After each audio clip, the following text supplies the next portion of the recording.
If you want a successful, high value man to approach you, it's not about chasing, but it's about attracting. I'm gonna give you a few tips that could possibly help with this. Number one, look approachable. I know the girls love a resting bitch face, but there's a time and place.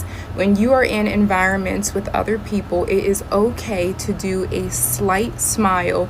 Keep eye contact, keep your body language open, and try not to bury yourself in your phone. Second, be where he actually is. Upscale restaurants, rooftops, charity events, golf clubs, boat shows, cigar lounges, upscale gyms, mindset, entrepreneur workshops. And this isn't about pretending that you belong. It's about genuinely enjoying the spaces that you want to meet him in. Third, let your style speak. Elegant, tailored, minimum, whatever your style is. Healthy men often notice details that suggest refinement. Another big one is energy. Energy is everything. Successful men gravitate toward women who project calm confidence. Speak slower, move with intention, don't rush conversations. If you really want to connect with someone, you're going to have some type of shared interest. Travel, finance, design, career, wherever it may be. And that's why it's so important as a woman to be diversified in things yourself so that it is easy for someone to connect with you on multiple levels, not just the surface level. If you want to start positioning yourself as a high value woman so that you can find high value love,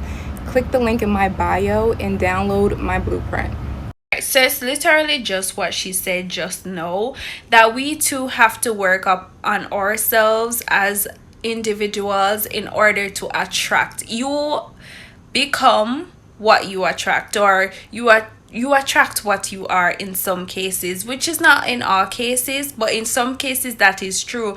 You too have to bring something, like you have to be interesting too in order to be around these men, because 9 times out of 10 a provider man might be a rich man, but not every rich man is a provider man, right?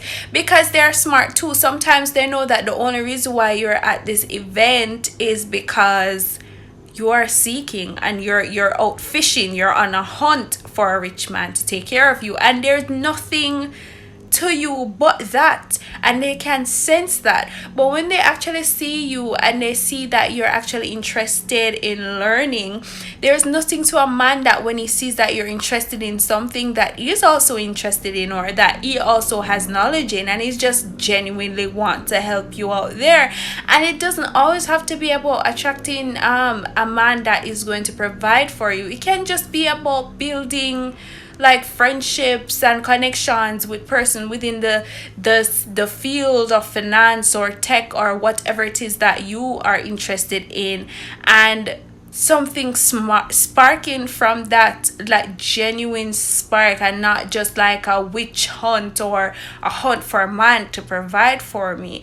You have to have a little bit of substance too when you are trying to attract a high value man or a provider, a healthy man, a man who sees himself providing for his family, who is not going to have conversations about what you're bringing to the table, because he can see you and see your value right off the bat, which is why it's important for us also to carry ourselves in a decent manner and to present ourselves in a good way, and not just slap on anything and go on the road.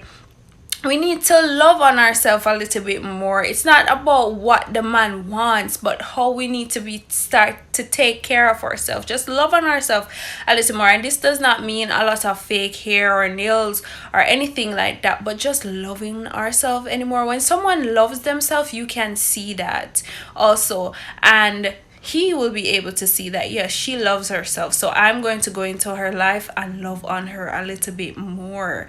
Also, she mentioned our facial expression, which is one I'm very much guilty of. I'm very serious in public. Persons have approached me from behind because they were afraid to approach me in front because of how serious I've been, and I had to try and adjust how my face is when I'm in public, because I'm, like I said, I'm very serious. Another point that I think that we should take note of is where she says that you have to be interested in some of these things too, because like I said, you can attract what you are. And being so in your bag about being high value, being confident, you can attract someone who is that way too. But also being super independent can allow you to attract someone who is very much 50-50. They're like, okay, she got it, I don't need to take care of her. And it simply means that they don't see your value when they actually see you, right? Because they're like, oh, she has money, 50-50. That's not a provider, and you are high value. And sometimes that's why we need to work on our confidence. We need to work on ourselves in order to attract better, because I think a lot of reasons why we settle as women for men who are not up to our standards sometimes, who comes with certain characteristics that we don't want for ourselves, and we sit in it. It's because we don't have as much confidence in ourselves as we think we do. And a lot of women with money, they have so-called bums that they're taking care of, because there's still some amount of low self-esteem or lack of confidence that is there, that makes us feel like we should accept less than what we give, so we need to work on ourselves, and that will help us to really attract providers. What you want about the sprinkle lady, but once you get past the gold digging aspect of her advice and look at her core values, I can definitely say apply her advice and it changed my life. 90% of the guys that I've dated in the past always gave off the energy of they're a boss, they do this and that, they're confident in who they are and their financial status. But once it got down to it, date for date, and we started seeing each other's living quarters, I realized I was always doing better than them financially. Sure really taught me like I shouldn't be trying to impress a man and trying to prove, yeah, I got this, I got that, I'm independent. No. All you're gonna do is attract men that are doing worse than you, that are gonna be fine with going out with you, because it's gonna be an even exchange. They know you're gonna be sitting there trying to prove to them you're Miss Independent, and you're gonna pay for some of them dates. You're gonna go 50-50. And that's exactly what I did a few times. Once Sure got into my head and I withdrew myself, all my resources, phone calls, dates, everything.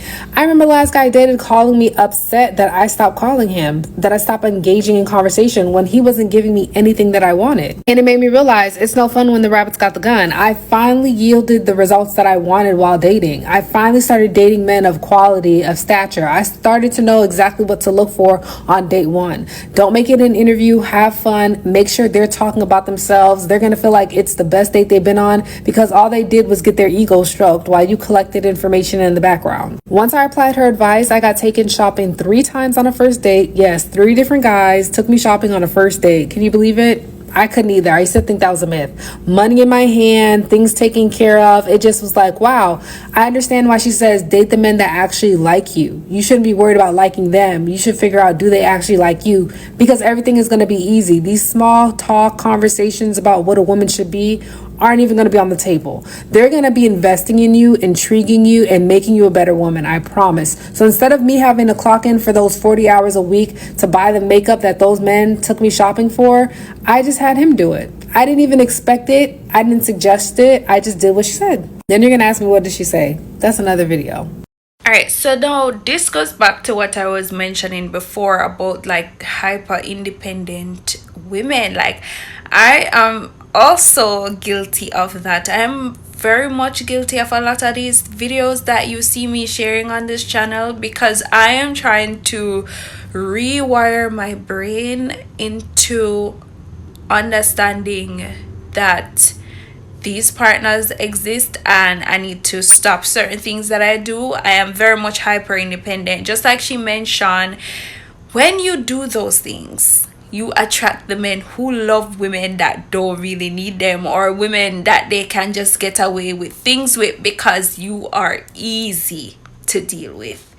Easy to men mean like, oh, she's a try hard, she's going to try hard to prove to me that, oh, she don't need me to buy this for her, she can handle it, she gets her stuff done, and he can just relax and chill while getting all of your benefits, such as probably cooking, cleaning for him, intimacy, and he doesn't have to do much for it. So this is a challenge I feel like, especially us as black women, we have, because growing up as a black woman myself, I've always been told to be independent, to never depend on a man, like always show him that you get yourself done, you can do it on your own and you don't need him. And I've come to realize that I've always been saying no to my partner's requests to help, and it has allowed me to attract men who are probably not at the level that I am in terms of finances and so on and so forth. And it's all because of how I was raised, and I'm trying to rewire my brain, like I said, to stop thinking that way. Like, yes, don't ever 100% depend on a man, like real, like, of course I want to be rich myself, hello, but also try to be with someone who also has that mindset, right? And who also wants to take care of me and make life easier for me, who really likes me. Because you can tell when you're in a relationship with someone who doesn't really like you. Everything is different, everything is annoying, and it gets to them. That, imagine it's that time of the month and you let him know that you're not feeling well, and he's just like, oh, there's always something wrong with you, your head is always hurting, you always have belly cramps, something's always wrong with you, you're so feeble. Like, I'm not trying to be annoying, like, this is literally my life. Like, I go through stages. I'm not saying that sometimes I don't exaggerate some of these stages, trying to get a little ounce of affection from this particular partner or whatever. But it's like, I want you to care. I want you to say, okay, my love, what do you want? What can I offer you? Like, show me that you like me. Like, it's a crime nowadays asking dark-skinned black men to show an ounce of care towards us. It's like you're begging a wall to care. And I think I blame myself because I just started out as being very independent. I know when I'm starting to shift and I'm just trying to be a little bit more softer, and I'm just trying to say, okay, babe, like, you take care of these things, it's not working for me because I started out wrong in the first place. Yeah, but in terms of what she said about ensures that he likes you, not necessarily whether you like him, I would say ensure that he likes you, but also ensure that you like him. I think that is also important because it's giving, you don't really, I don't know, I would not want to be with someone who likes me but I don't like them. I don't know, I don't think it's fair to the person. But then again, a lot of things is not fair in relationships. But I would advise you to also like the person you are with, because love is just better that way. Ask and you shall receive. So attracting a man that is wealthy or generous has so much more to do with you than it does to do with them, okay?